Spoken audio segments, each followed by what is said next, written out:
Let's get it.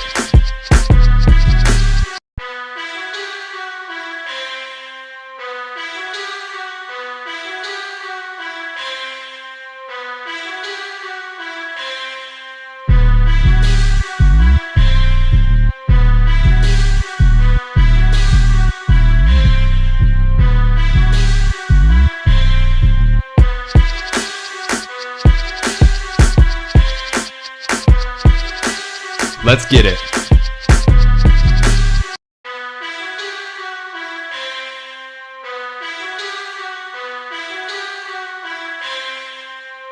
What's going on, everybody? Welcome to the SchuZ Show. Hopefully you guys are having a phenomenal Tuesday. If you guys are tuning in on Wednesday, hopefully you guys are having a great Wednesday as well. But with that being said, though, I'm make sure we have audio going through. Yes, sir. We are good to go. So let's get right to the show today. I don't have a lot planned for today. Obviously, we talked about a lot of stuff on yesterday's show. Make sure to tune in to hear my thoughts on the Tank Davis situation on yesterday's show. And also, if you're tuning in right now, here's the two things. Always go leave some chats. Keep the chat active tonight. I'll answer all your questions, any comments, topics, whatever you guys want to discuss. Leave in the comments, leave in the chat, and I'll make sure to have those comments pop up on the screen. Just go out there and check them out. Secondly, hit the thumbs up for me real quick. I appreciate that. That obviously helps out a lot with the show. So leave the thumbs up if you can. So let's get right to the show, though. I'm going to be discussing just some boxing news. Not a lot. Won't be a long show tonight. But let's hop right to it. Now, this news came out this past weekend, but since yesterday was such a loaded show, I wanted to push this subject onto today's show, and that is discussing the Ryan Garcia Mario Barrios showdown. Here's the exact report. Ryan Garcia and Mario Barrios are closing in on a deal for a WBC welterweight title fight in the first quarter of 2026, sources told The Ring's Matt Coppinger. Officials from Garcia's promoter, Ryan Golden Boy, and PBC have been exchanging contracts per sources. Other interesting details why this is even able to happen is because of this. Ryan Garcia's suspension from the WBC, imposed following his conduct during a July 2024 live stream, has officially been lifted, per Mauricio Sotomayor.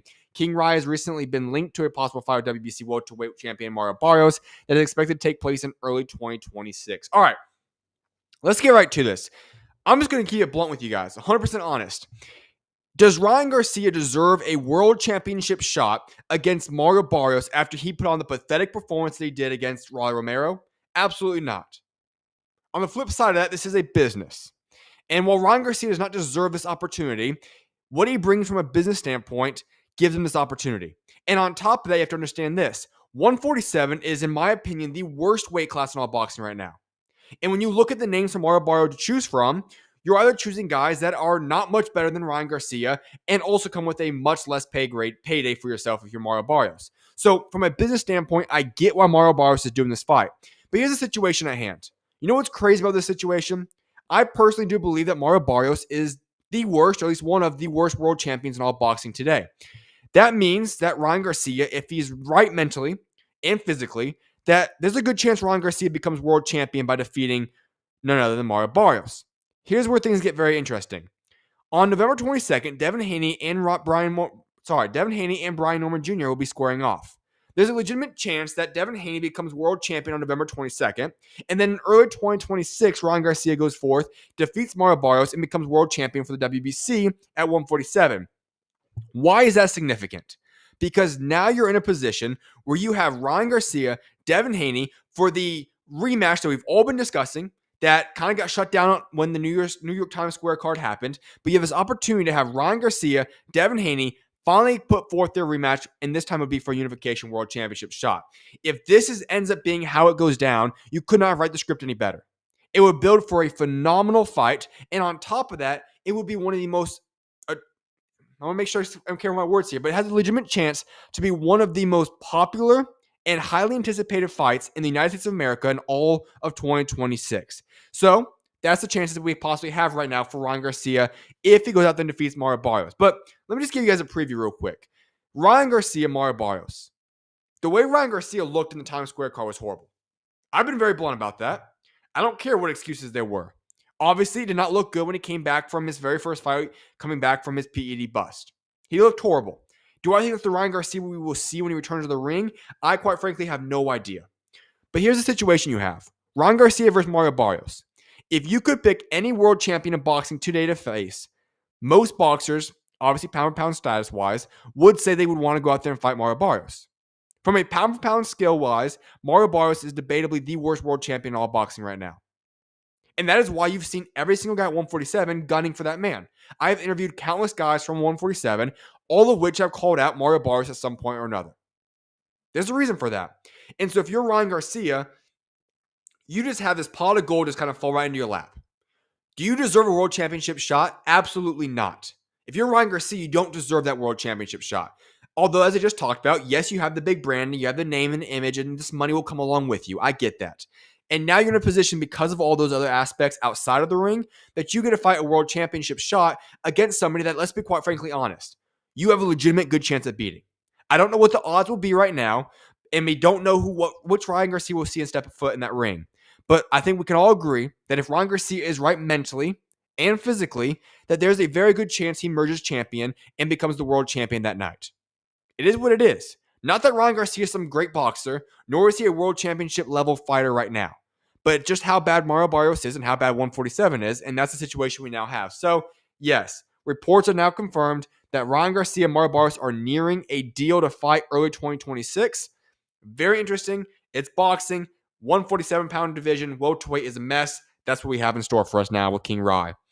Daniel Dubois versus Frank Sanchez purse bids have now been ordered. The IBF has scheduled November 13 purse bids for the Daniel Dubois-Frank Sanchez IBF heavyweight title eliminator.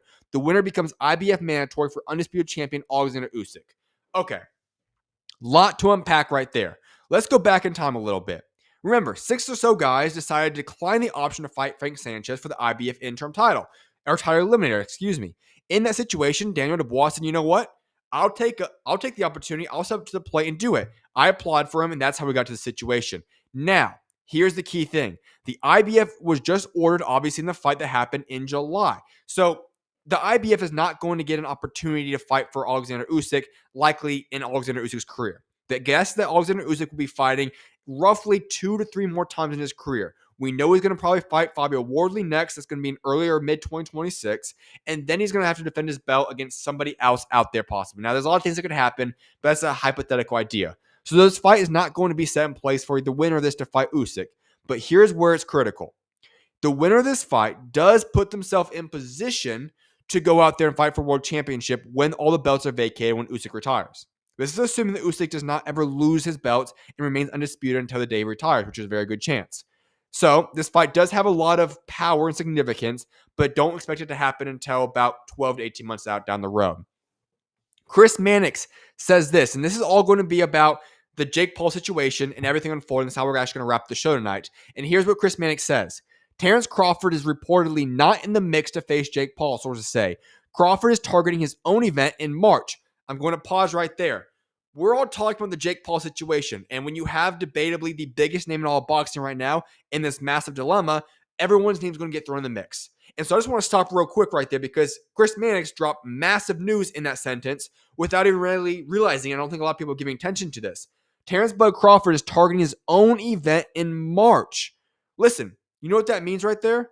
That means that Bud Crawford's not done yet. That means that the man is not retiring from boxing, is going to be returning. And not only is he going to be returning, but Bud Crawford might just be getting back in the ring quicker than he has for many years. Remember, what Bud Crawford's been moving like is this. Fight once a year for the past, 3 or 4 years now. He could be returning in March. That's huge. Great for the sport of boxing, but that makes you wonder, who could he be targeting? Well, let's look at the options. My guess he goes down to 160. At 160, you have a massive fight going down in early December on the Premier Boxing Champions card, which features Janet Beck and Arislandi Lara for 3 of the belts. My guess is that we're going to go out there and see a massive fight in March of 2026 between Terrence Bud Crawford and the winner of Janet Beck and Arislandi Lara, which would be absolutely huge. All right, so that's what he said about Terrence Bud Crawford. Bud's not fighting Jake Paul. Never thought that would happen. Jake Paul would have been whooped in that fight. Then he goes on and says this. Manny Pacquiao, I'm told, who recently returned to the Philippines, is focused on closing a 147-pound title showdown with Rolly Romero. All right, so that does give us more leeway and interest into this. It seems that the Floyd Mayweather-Manny Pacquiao fight, maybe that's not going to happen now, and Manny Pacquiao's all in on Rolly Romero now, which is shocking because we all thought that Manny Pacquiao-Floyd's fight's going to happen as of last week. So now we're wondering, what's going to happen with Manny Pacquiao? Well, I guess he's fighting Rolly Romero and won't fight Jake Paul either. So Chris Mannix And this report is giving us lots of big news right now to break down because of the Jake Paul situation. Really, some massive news right there. Then I see a comment in this comment section. I'm going to finish this segment up real quickly, and I'm going to get right back to that comment real quickly. Appreciate you for tuning in, Claymore. All right. Then on top of this, the next report is this. WBA welterweight champion Rolando Rolly Romero is among the names as a potential Jake Paul opponent. Remember what I just said about Manny Pacquiao? Pacquiao is targeting Rolly Romero. Rolly Romero is sitting over here saying, guess what? I'm a 147-pound world champion. Was not ever supposed to happen this way, but it happened. And now I'm world champion at 147 at welterweight. And I've got Manny Pacquiao and Jake Paul on the phone right now. Rolly Romero, let me just take a quick note real quick.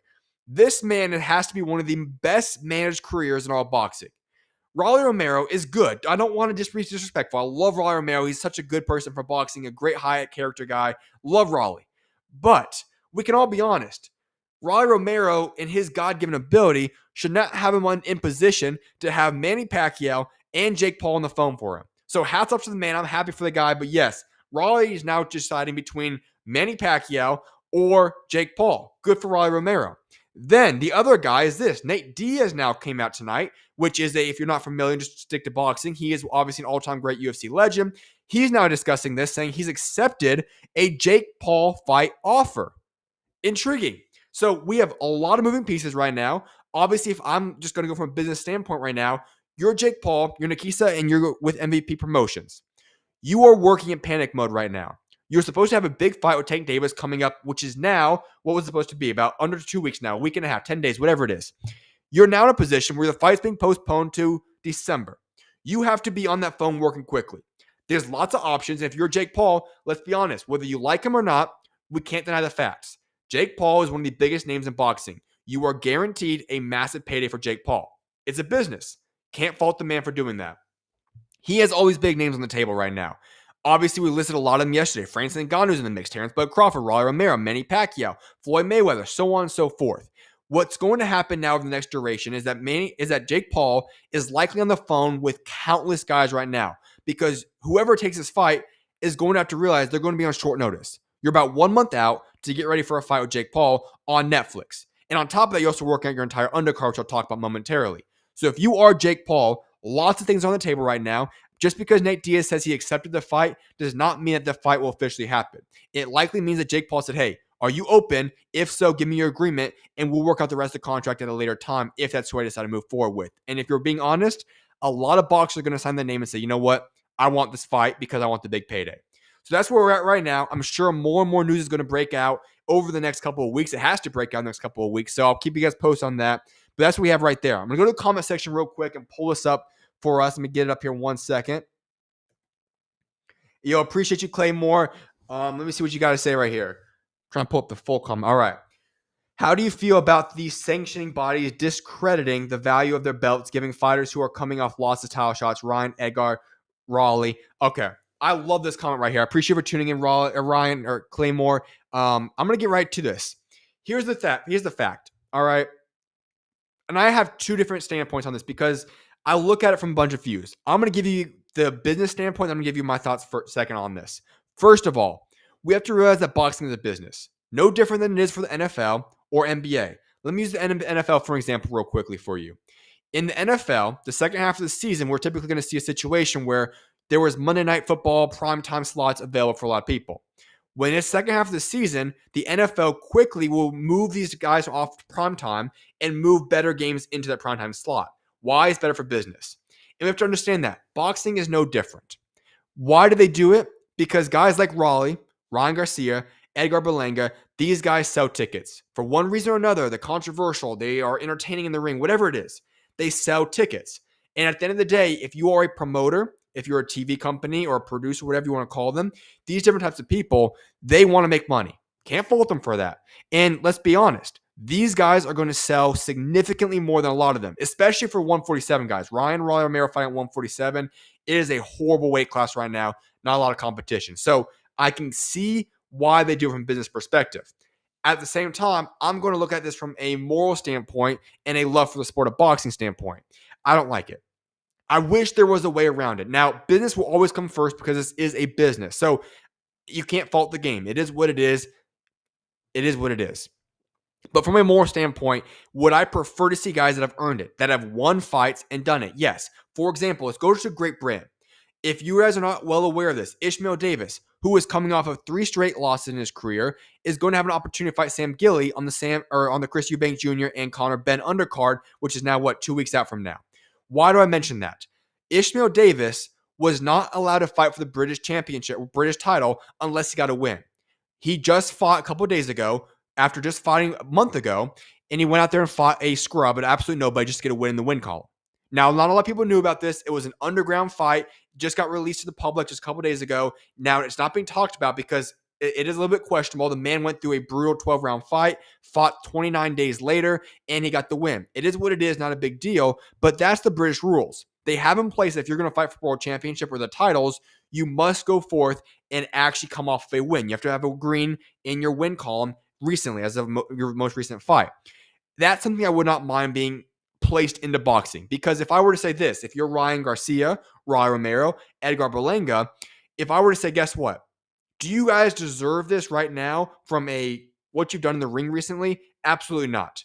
So at least go out there and go do a tune-up fight, and hopefully you can win your tune-up fight. Obviously, it didn't work for Ryan Garcia, but go do a tune-up fight and at least get in the win column. I would prefer to see that route and that rule implemented by the WBC, the IBF, WBA, so on and so forth. I would like to see that happen. It's not going to happen because this is a business once again. That's what I'd like to see, because I talked about in yesterday's show. Does Berlanga deserve to be getting an Armando Resendez fight?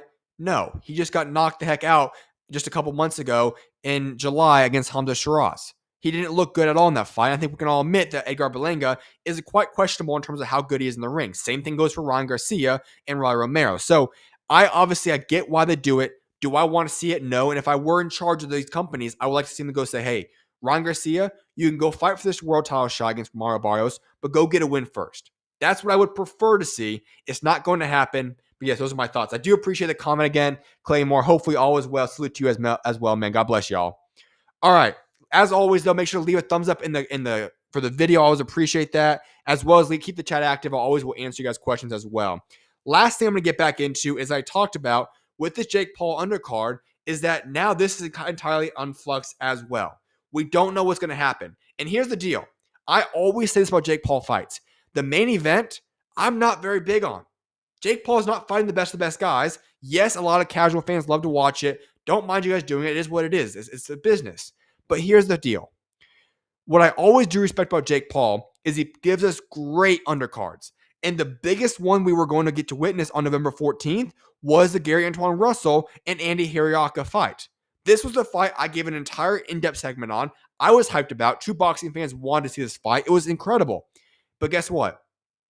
Because of Tank Davis and Jake Paul situation now, who knows what's going to happen with this fight? Could it be thrown over to a Premier Boxing Champions card? Maybe. Could it be on whenever Jake Paul does fight next? Sure. We don't know what's going to happen, but this is what sucks now. Because if you're talking about this guy like Gary Antuanne Russell, this is a man who's been trying to go get another fight lined up ever since his masterful performance against Rayo earlier this year. It sucks for Gary Antuanne Russell. And what people don't realize for a lot of these guys is when postponements happen, these guys don't make a ton of money yet. Now, Gary's fine, but they don't make a ton of money. And they're having to now utilize extra months of training, preparation, training camp, nutritionists, so on and so forth. It's a mess up situation. So hopefully this fight holds up. Hopefully we get to see Gary Antuanne Russell and Andy Hiraoka fight because, listen, that was the best fight on the card. I get the biggest one was the main event. Yeah, that's that. But what we all wanted to see was Gary Antuanne Russell, Andy Hiraoka, and the other undercard fights that are now in flux. So hopefully this fight does hold up. We get to see it later on. But yes, as I said, hopefully we're going to have to get more news in the near future. But there are so many moving pieces now because of what happened with the Tank Davis and Jake Paul situation. So that's what we got in store for right now. But I hope you guys all have a blessed rest of your night. I appreciate you guys all for tuning in once again. I will be back live tomorrow. I'm not sure what time it'll be. Probably a little bit earlier tomorrow. But may God bless you guys all. Have a fantastic rest of your guys' day. I will see you guys back live tomorrow. God bless you guys all, and SchuZ out.